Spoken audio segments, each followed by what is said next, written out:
Guys তোমাদের এতদিন ধরে বলে আসছিলাম ঘুরতে যাব সেই দিনটা ফাইনালি চলে এসেছে আজকে। তো আজকে লাগেজ টাগেজ গুছিয়ে নিয়ে বেরিয়ে পড়েছি। এদিকে দেখো আমাদেরকে বাই বাই করার জন্য সবাই বেরিয়ে পড়েছে। এখন আমরা চলে এসেছি শিয়ালদা স্টেশনে। আমরা কোথায় ঘুরতে যাচ্ছি সে তো তোমাদের এখনো বলিনি। হ্যাঁ, আমরা এখন যাচ্ছি দিল্লিতে একদিন আমরা থাকবো।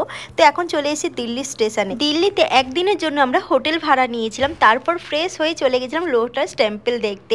আর এই জায়গাটা এতটাই সুন্দর ছিল। তারপর আমরা মা ছেলে মিলে আমরা ডাব খেলাম, তারপর চলে গেছিলাম ইন্ডিয়া গেট দেখতে। ইন্ডিয়া গেটটা কি সুন্দর লাগছিল দেখতে। ডিনার করার জন্য রেস্টুরেন্ট খুঁজতে খুঁজতে আমরা একটা সুন্দর মার্কেট দেখতে পেলাম। এই মার্কেটের কালেকশন ভীষণ সুন্দর ছিল এবং দামটাও একদম রিজনেবল ছিল। তারপর চলে গেছিলাম আমরা রেস্টুরেন্টে খাওয়া দাওয়া করতে। আর রেস্টুরেন্টে আসার পর দারুণ একটা থালি অর্ডার দিলাম। এই খাবারটা ভীষণ সুন্দর ছিল। একটা ডিনার সেরে চলে গেলাম হোটেলে। এরপর আমরা কোথায় ঘুরতে যাচ্ছি সেটা দেখার জন্য আমার চ্যানেলটাকে সাবস্ক্রাইব করে রেখো, আর ভালো লাগলে লাইক